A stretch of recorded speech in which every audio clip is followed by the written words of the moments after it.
que hoje tem festa no céu? Pois tem. Tem festa no céu. Sabe por quê? Primeira honra da AME, eu não tenho nenhuma procuração de Gils, nem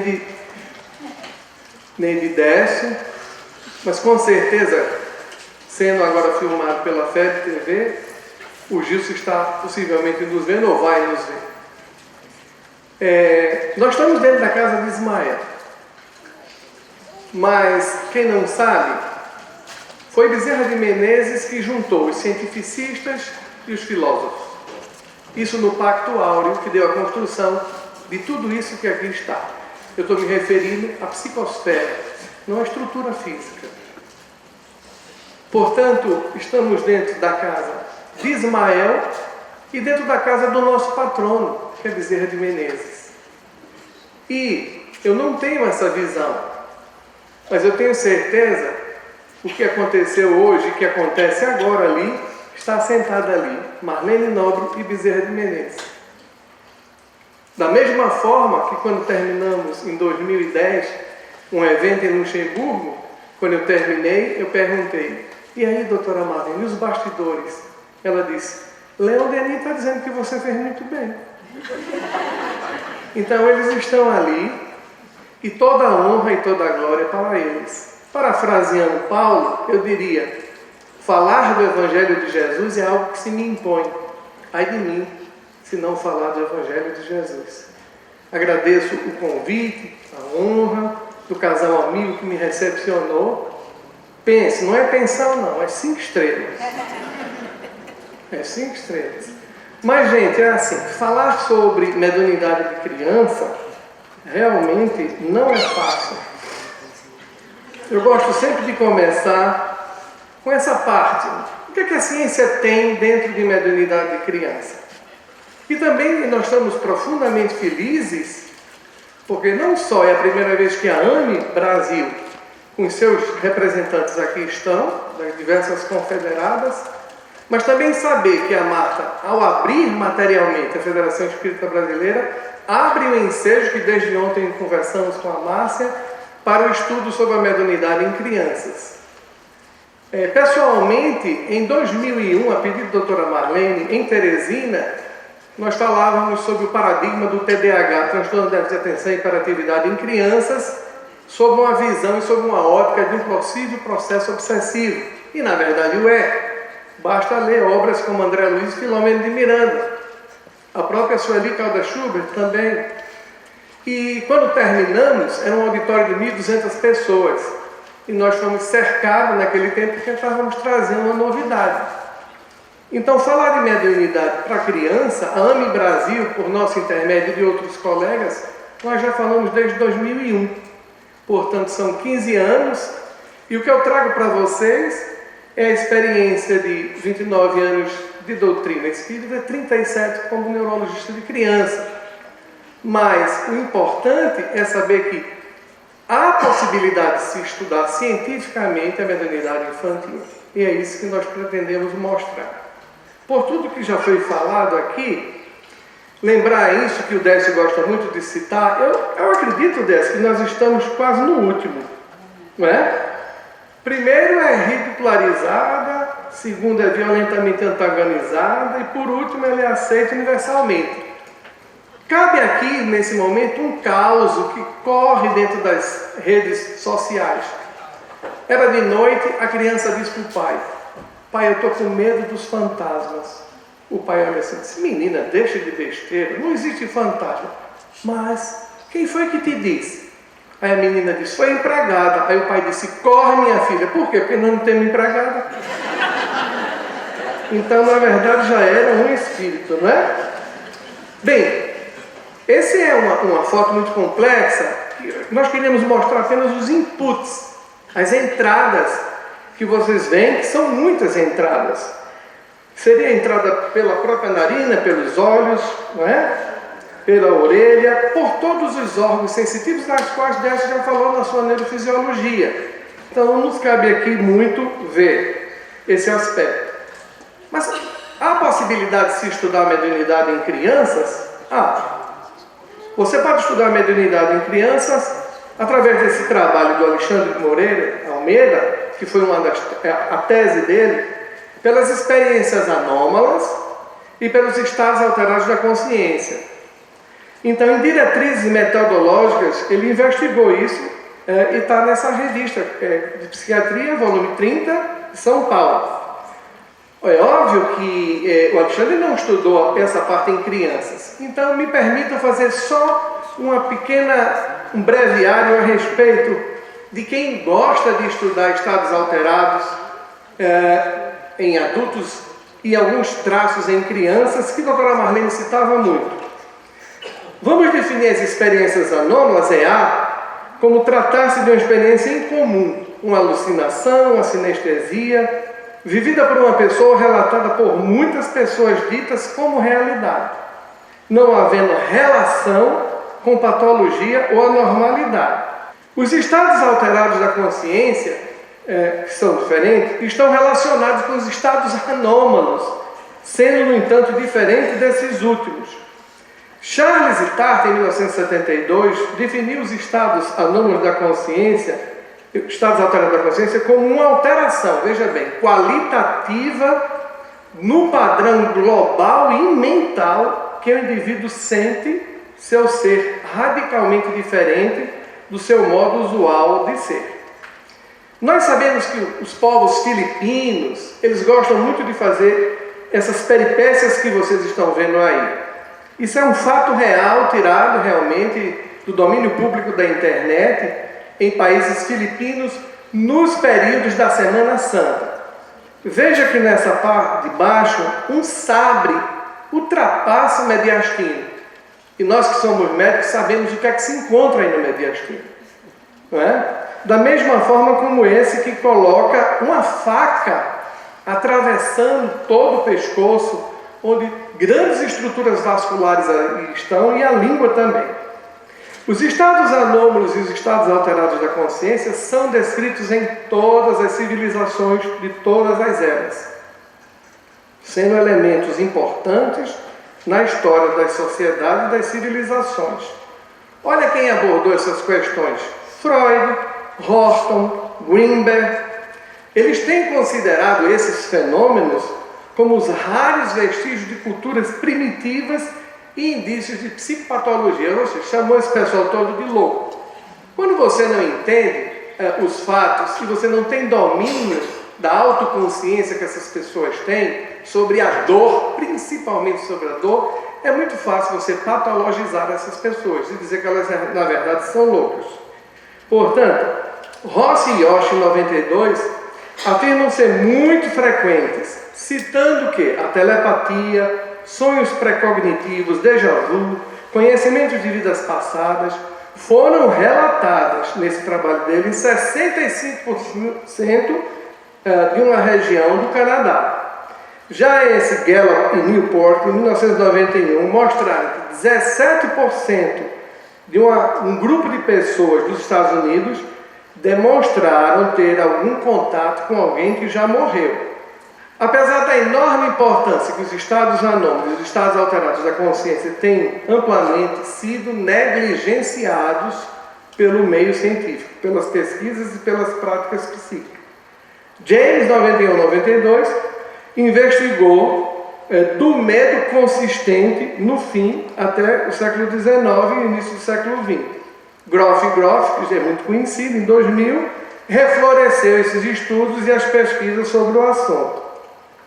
Portanto, para nós, é importante enfatizar que é possível estimular os estados anômalos e estados alterados da consciência, veja bem como ele diz, sem compartilhar, isso é Ruffer quem diz, com crianças. Por quê? É a metodologia da pesquisa. Você trabalhar com criança, o que eu vou mostrar a vocês, não é fácil. Você tem que pedir autorização aos pais, você tem que ter todo o cuidado para não traumatizar a criança e não provocar talvez uma discussão maior entre os familiares. A família me contou a respeito de uma criança não foi a Márcia que me contou, uma criança que possivelmente a Marta vai investigar, mas o pai é evangélico. Então aí já tem um stop nesse processo, porque vai ser muito difícil esse pai deixar.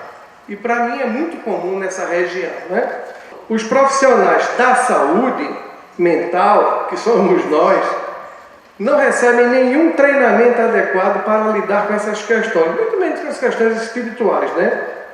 E no estudo dos estados alterados da consciência, devemos trilhar o estreito caminho entre dois abismos, ou cepticismo ou ingenuidade crédula, nos diz Stevenson. Portanto, nós devemos ter uma postura de humildade intelectual, que nesse momento é essencial, pois a intolerância ao não conhecimento tem sido o descaminho das pesquisas sobre os estados alterados da consciência. É um psiquiatra amado aqui do Brasil. E Tartar, concluindo, diz que cada criatura valoriza e desenvolve um determinado repertório de capacidades e condena, suprime outros. Assim achamos a nossa cultura melhor e as outras atrasadas.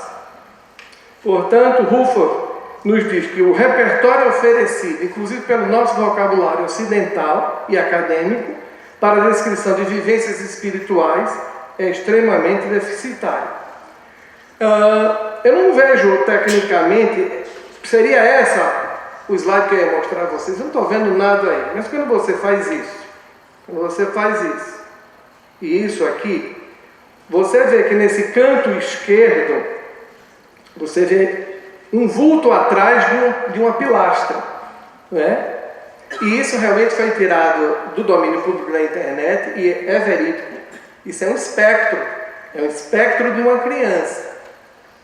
Portanto, a mediunidade infantil, ela realmente, vamos liberar esse áudio, por favor, eu vi esse trecho que todos conhecem.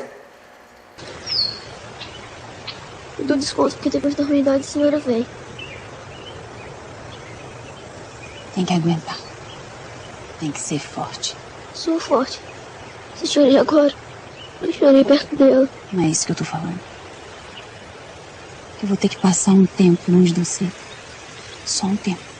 Não faz isso comigo, não. Da outra vez eu não prometi. Não cumpri. É que tem gente que tem medo de mim. Ou então zomba de mim. Não fala isso. Vou te contar um segredo, quer?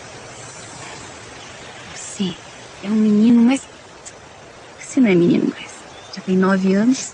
Então, você é o homem mais especial e corajoso que tem por esse mundo todinho. Especial é diferente? É porque eu vejo e escuto que ninguém mais vê e escuta? Não. É porque você é especial e isso tudo acontece. Preferia de outro jeito. Preferia? Brincar de pique? Que nem os outros meninos. É, mãe. Não ser largar de mão na brincadeira. O pior já vai passar.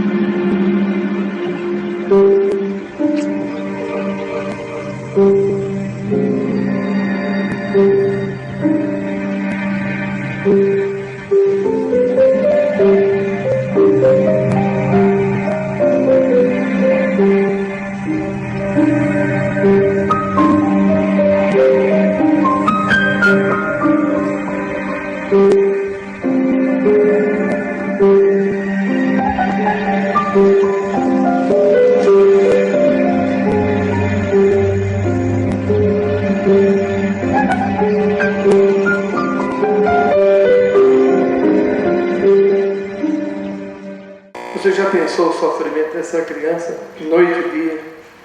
Eu sou diferente porque vejo espírito. Naquele tempo, Chico já tinha bullying.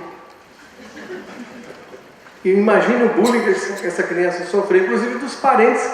Quem assistiu o filme sabe. Muito bem, o que é que tem a doutrina nos dizer? O nosso Pentateuco daria as nossas respostas. E tudo que já foi falado aqui corrobora com o que diz o Dr. Facuri, que é um emérito neurocirurgião de Campinas e que criou o Instituto do Cérebro. Ele nos diz que os processos mentais são expressões da atividade espiritual, com repercussão na estrutura física cerebral. A participação do cérebro é meramente instrumental. Sabemos que a ação do espírito sobre o cérebro, ao integrar elementos de classes diferentes, mente e matéria, implica na existência de um terceiro elemento transdutor, tão bem falado aqui já, desses processos, que transmite as ideias formais geradas pelo espírito. E continuando, ele diz: este elemento intermediário que imprime ao corpo físico as diretrizes definidas pelo espírito é o perispírito, ou nosso corpo espiritual. Após a morte do corpo físico, o espírito permanece com seu perispírito, o que permite sua integração no ambiente espiritual onde vive. É por este corpo semimaterial que os espíritos desencarnados tornam possíveis as chamadas comunicações mediúnicas. No estágio atual do conhecimento da neurologia, seria oportuno indagar-nos se é possível a maior compreensão do fenômeno mediúnico e se identificar no cérebro as áreas e as funções que estiverem envolvidas nestes processos. Analisando algumas áreas cerebrais, podemos teorizar sobre as possíveis participações de cada uma delas na expressão da mediunidade. As estruturas envolvidas na fenomenologia mediúnica, já tão bem citada pelo Décio, foram citadas pelo Facuri, seria o córtex cerebral, os gânglios da base, o tálamo e a glândula pineal. Já bem estudados, vimos hoje de manhã os núcleos importantes talâmicos e a glândula pineal. A partir dessas estruturas, temos as seguintes perguntas a realizar. Quais as áreas do córtex envolvidas? Pelos pressupostos que Décio nos traz, os inputs que estão envolvidos. Para a visão, o córtex visual. Para a olfação, o córtex olfativo.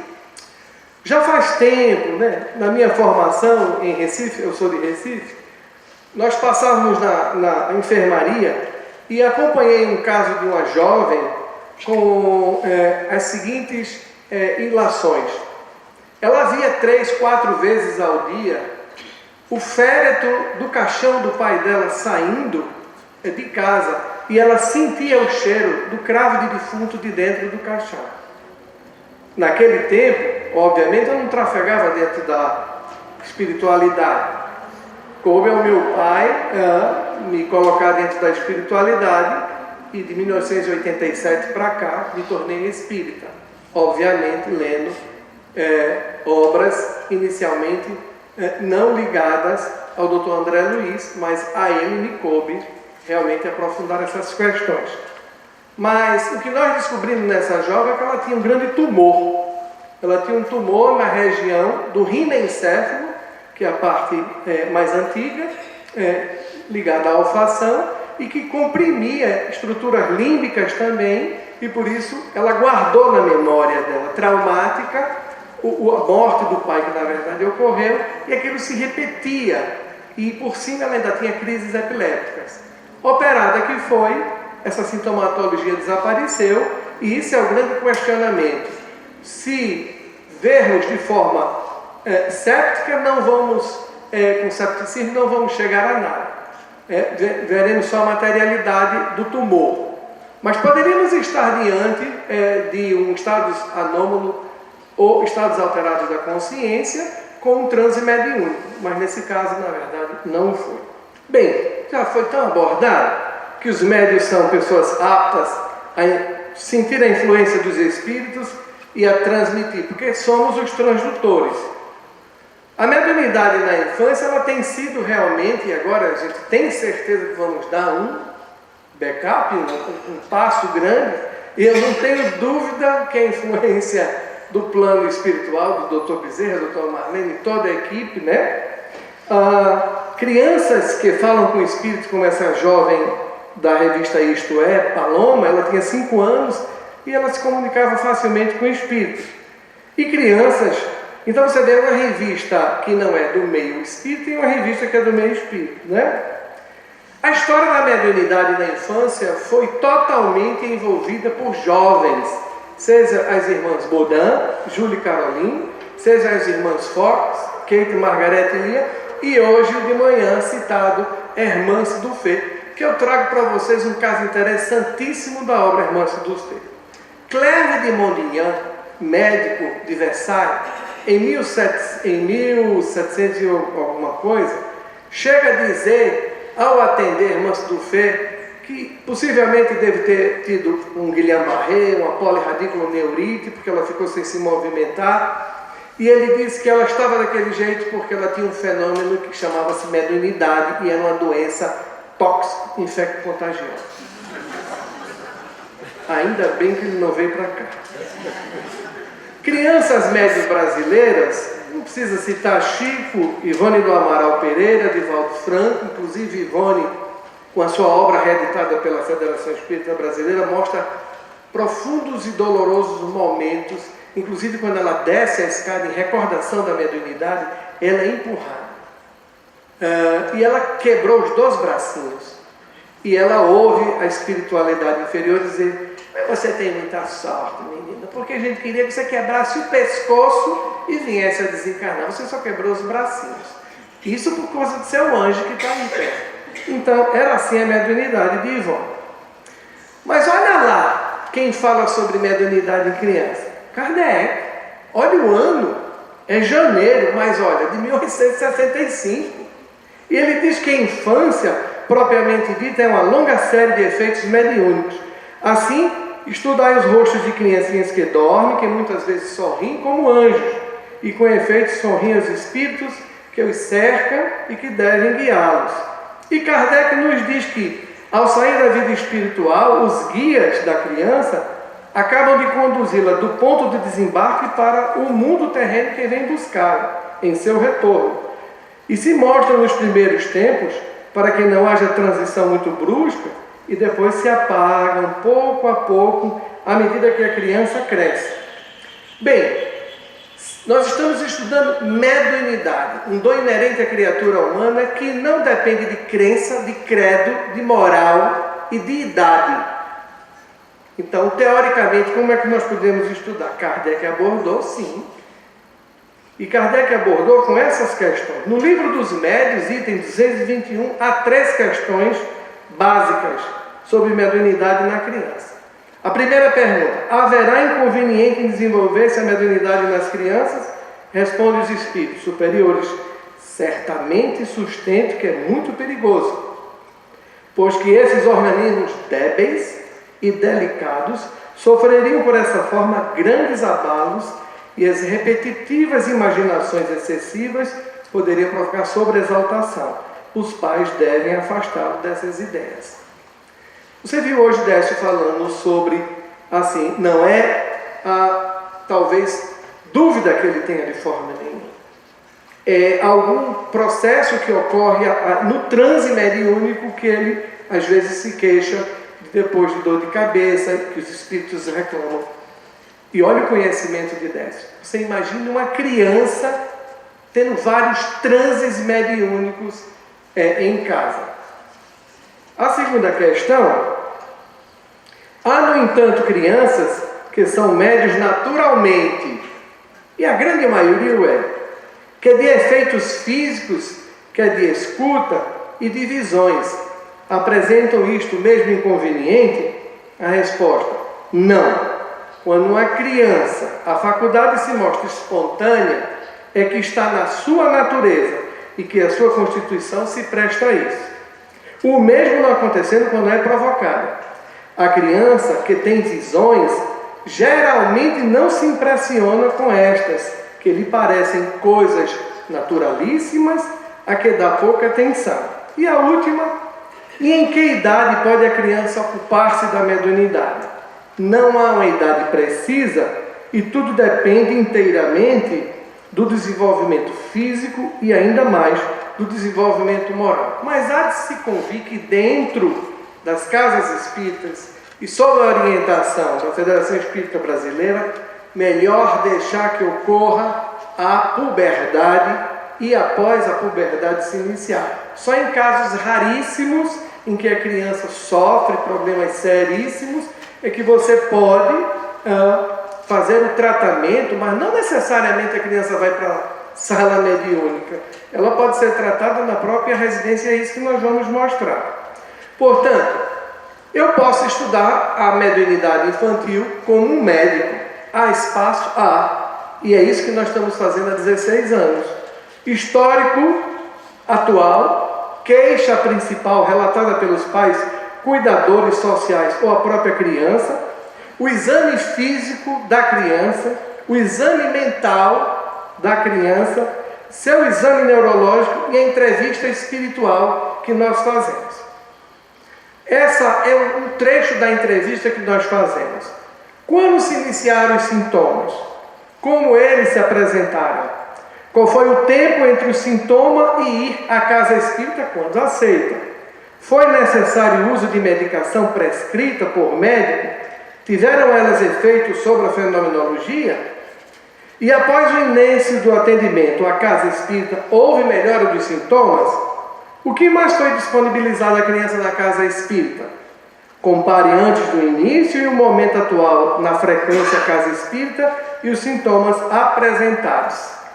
Agora a gente vai falar sobre a mediunidade patologizada, porque a obsessão não é mediunidade fisiológica, é mediunidade sobre pretensão de espíritos vingadores ou não, ligados ao campo kármico dessa criança e a sua programação espiritual, que a fazem sofrer, ela e a família.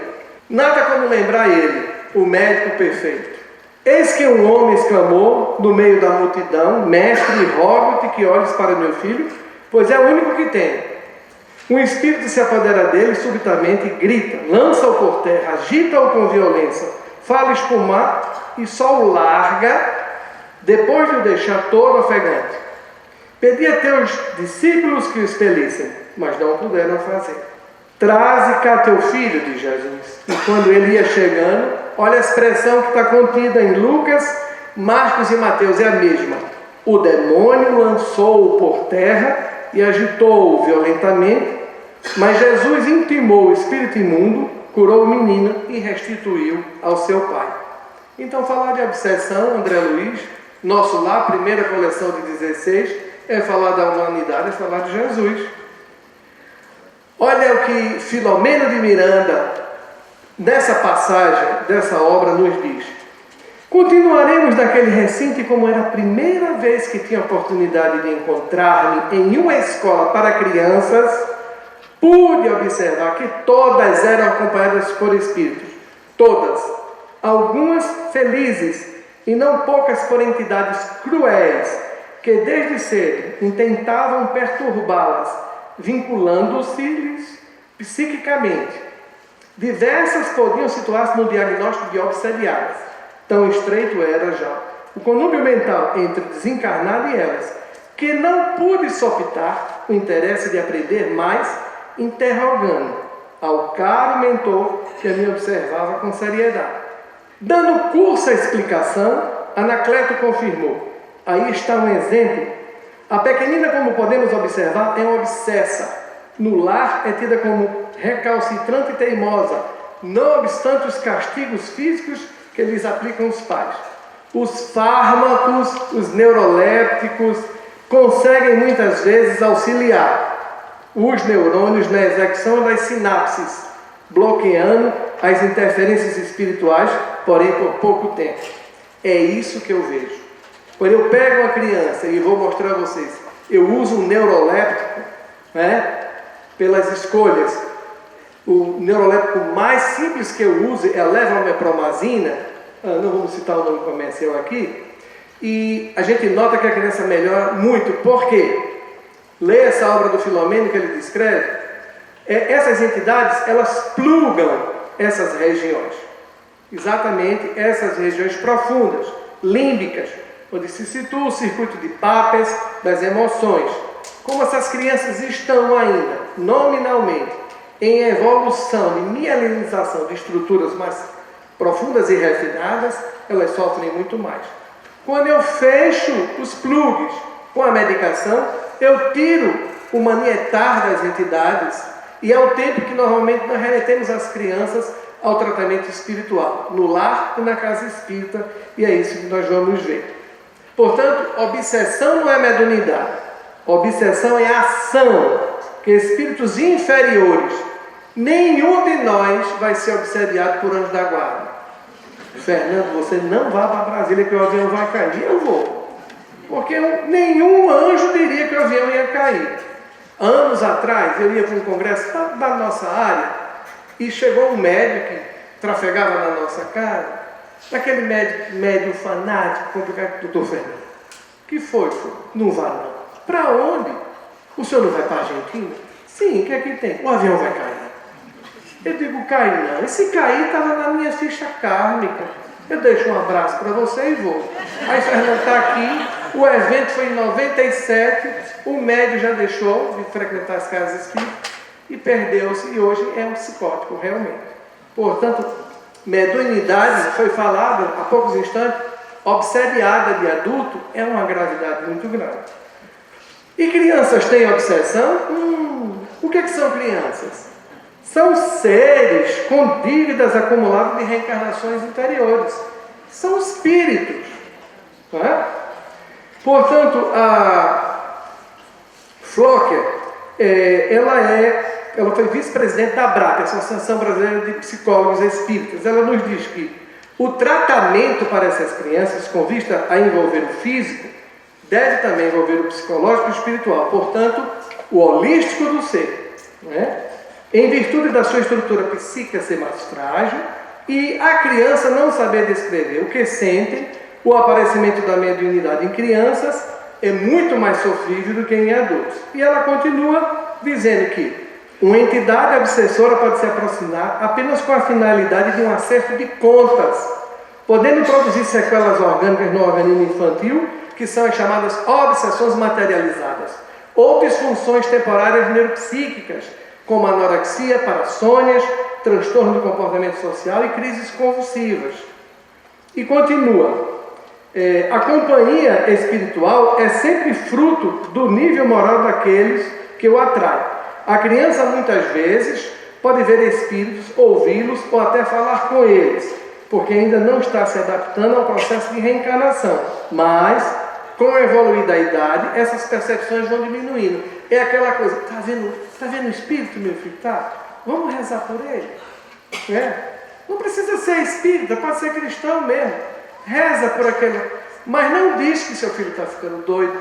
Não diz que não comente com ninguém. A vovó vai vir. Se você falar, você depois vai levar umas palmadas.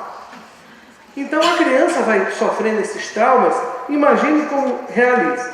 Portanto, segundo essa psicóloga, os jovens nesse período, por causa da adolescência, abrem uma ampla interferência dos espíritos que se comprazem em desfrutar, amedrontar, perturbar e afligir ainda mais. Bem, já se falou tanto dela, né? Vale a pena citar sempre o mestre, o Dr. André Luiz, dizendo que ela é a glândula, fisiologicamente, que mantém a infância. É a glândula da vida mental. E que vai acordar o organismo na puberdade, as forças curadoras, e em seguida continuar a funcionar como o mais avançado laboratório de elementos psíquicos da criatura terrestre.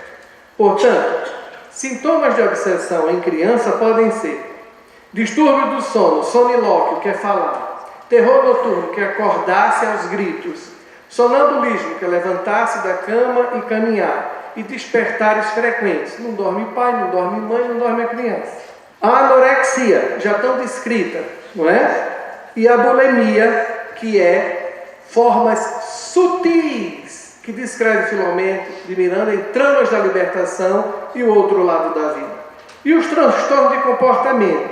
Nunca vi tanta criança com transtorno de comportamento como se tem hoje em dia. O DSM-5 acaba de sair, de 2014 para cá.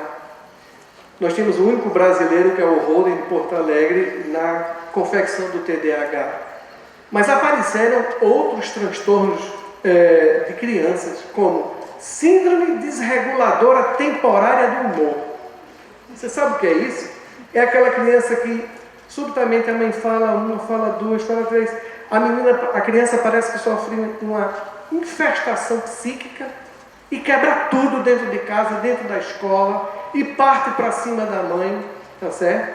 E derruba tudo, e depois transpirando muito, né?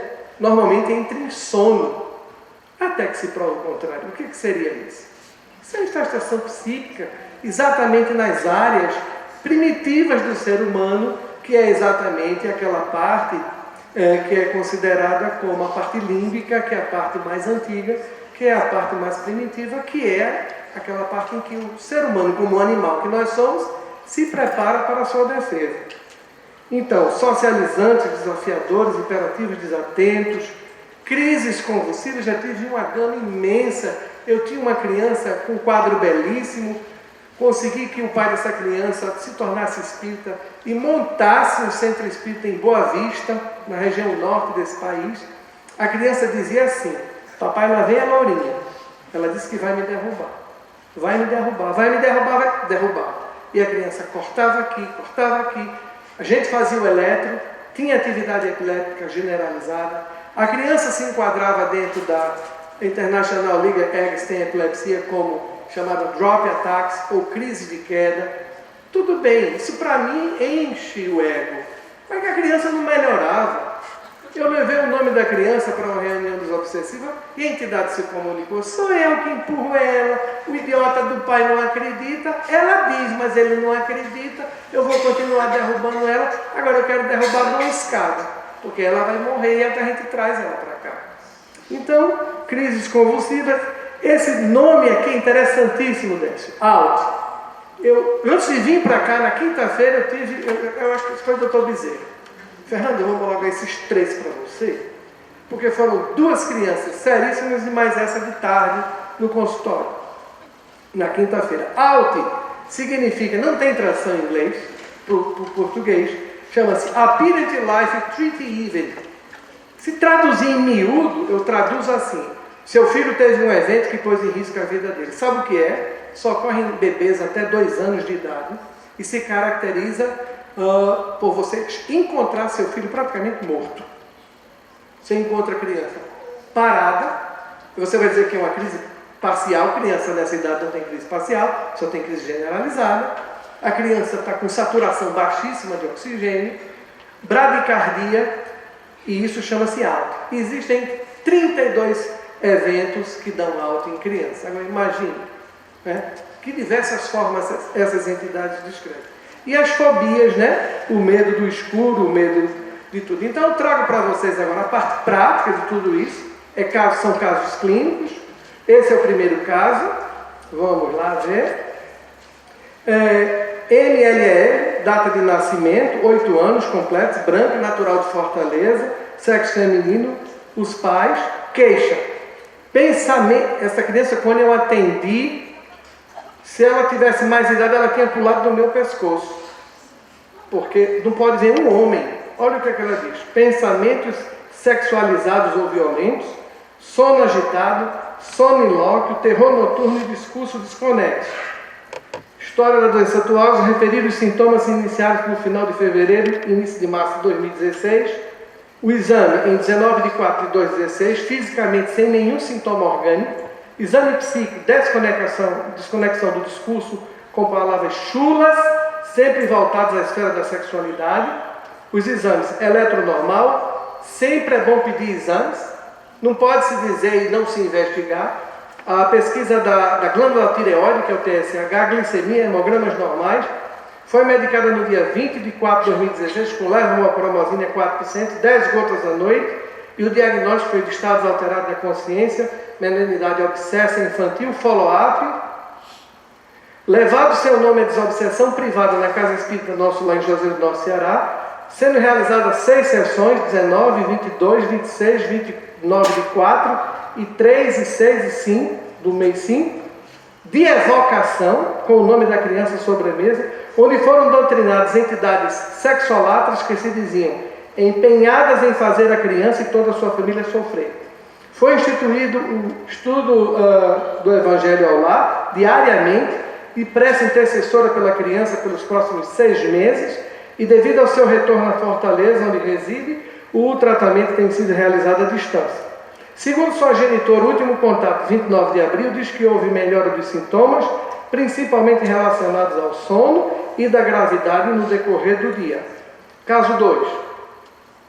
RCL, masculino, feminina, branca, atendida no dia 31 de 10 de 2008, são casos mais antigos nossos, refere que no dia 22 e 24 de 10 de 2008, ao acordar pela manhã, presenciou uma figura masculina de cor escura, vestindo preto, que lhe disse: eu vim para matar você e sua mãe. Exame físico, neurológico e psíquico normais, eletroencefalograma normal, porém, durante a realização do exame na prova de hiperventilação, quando a gente manda a criança respirar, descreveu queda em uma região profundamente escura e aterrorizante, que na verdade gerou um insight para essa criança. Diagnóstico: estado alterado da consciência, mediunidade obsessa. Conseguimos dar alta a essa criança bem, recomendando sempre cuidado a ela.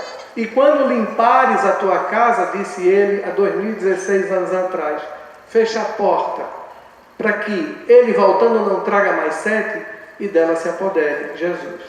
Portanto, demos alta em 2010 e a criança realmente saiu bem. Caso 3, EAAGF, 2 anos, masculino, isso naquele tempo, atendido em 2006, branco, brinca com pessoas, segundo o relato da mãe, que eu não consigo ver, passando horas a conversar com as mesmas, chegando a ter um horário fixo para juntas brincarem.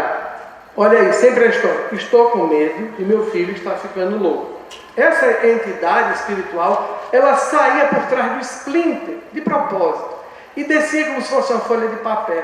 Eu acho que sentava no meio do quarto da criança às 10 horas, todo dia dizia: cheguei. E iam brincar. Portanto, o exame físico, neurológico e psíquico foram normais, tá certo? O último atendimento, 25 de 2 de 2008, já não tinha visões, já não tinha queixas dos familiares e foi dado a alta após follow-up de 21 meses e o diagnóstico, aqui é de pura mediunidade, com estado alterado da consciência. O outro caso foi a obsessão. Eu coloquei esses dois para vocês verem o viés e a diferença entre um e outro. O quarto caso, esse se tornou meu afilhado.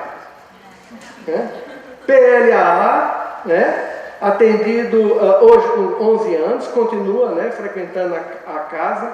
Olha as queixas dele: distúrbio do sono, pesadelos persecutórios, ou seja, sonha com gente correndo atrás dele, perseguindo, visões, anorexia, hiperatividade com impulsividade. E o exame físico e neurológico e psíquico foram normais.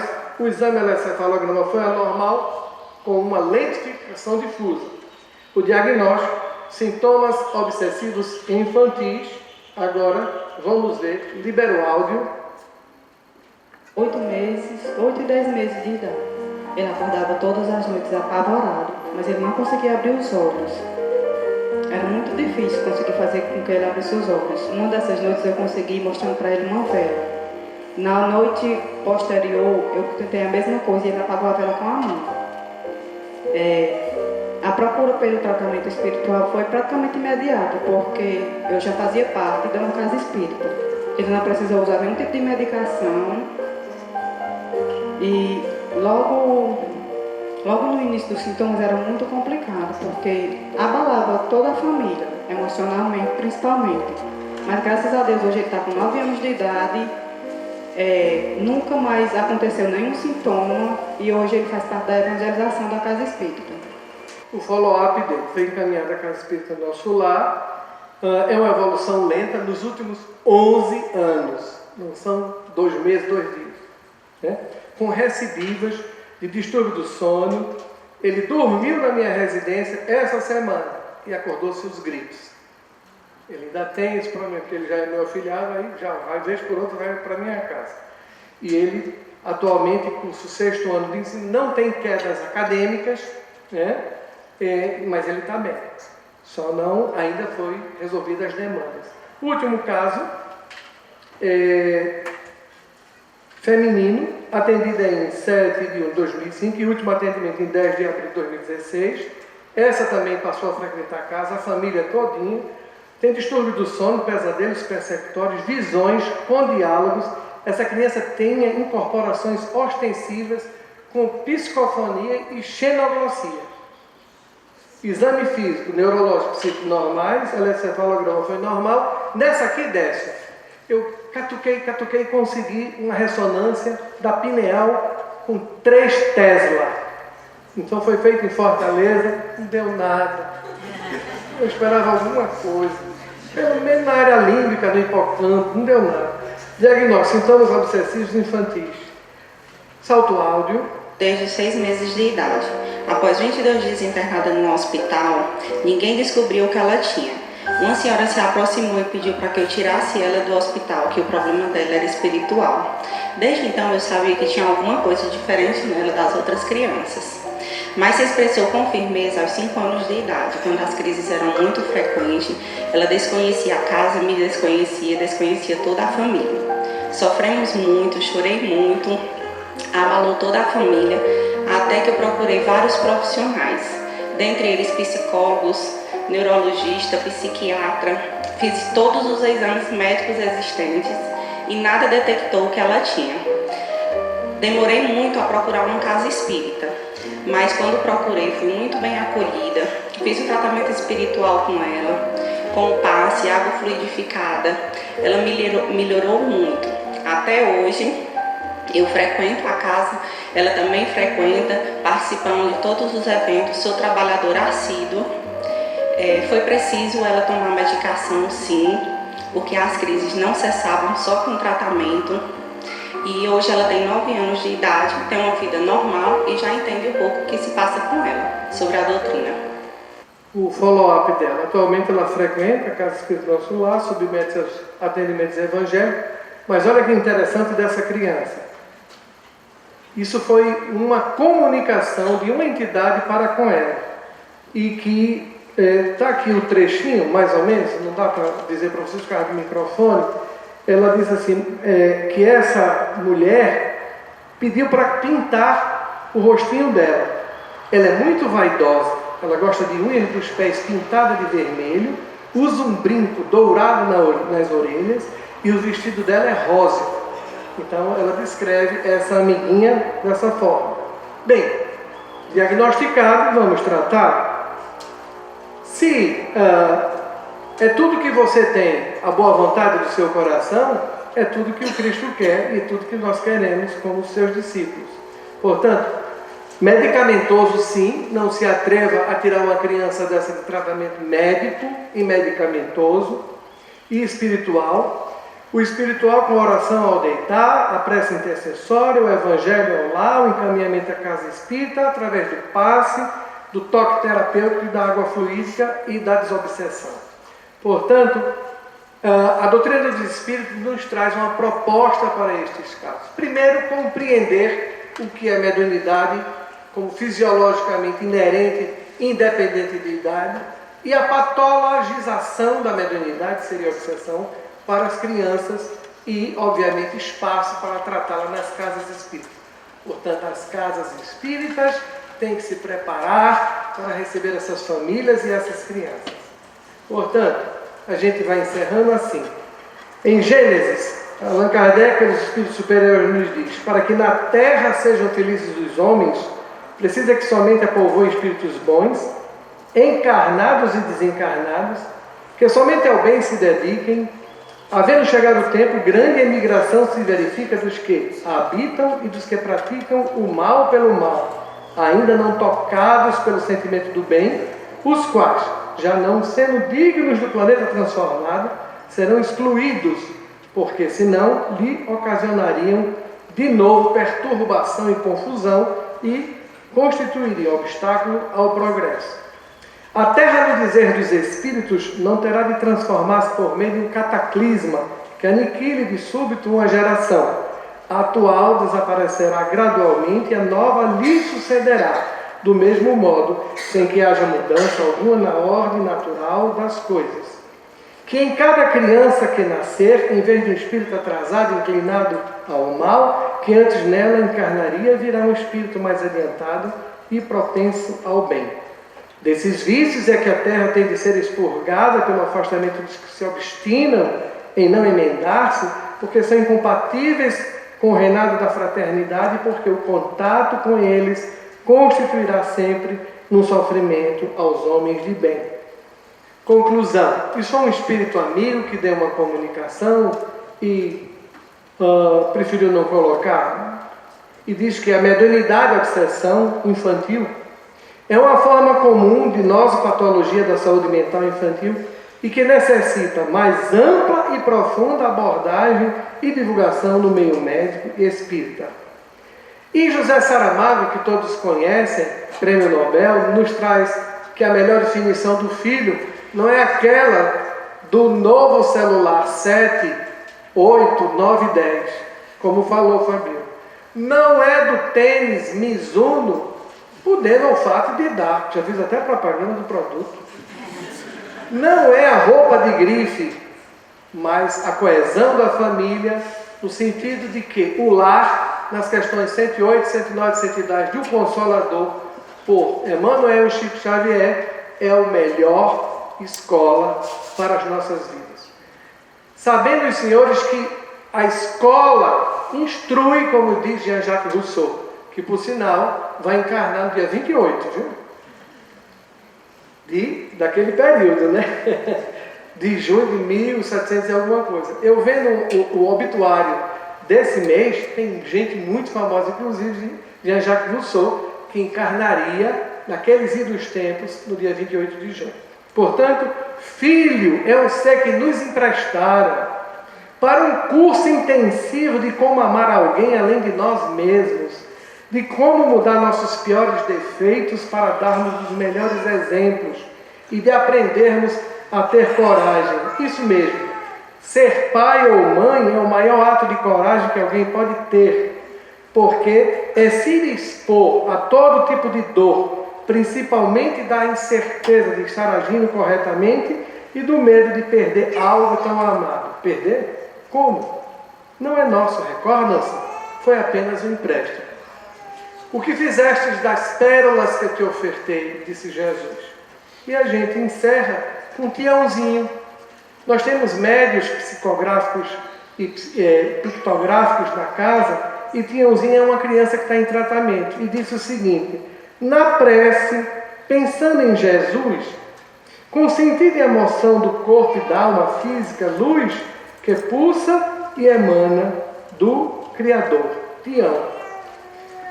Essas grandes vozes do céu, e que a nós outros só temos que agradecer em profundidade por tudo aquilo que, principalmente a minha ligação com a doutora Marlene e de todos os colegas da Exames, com certeza eles intermediarão nesse processo de regeneração desses novos seres que virão, que são as crianças.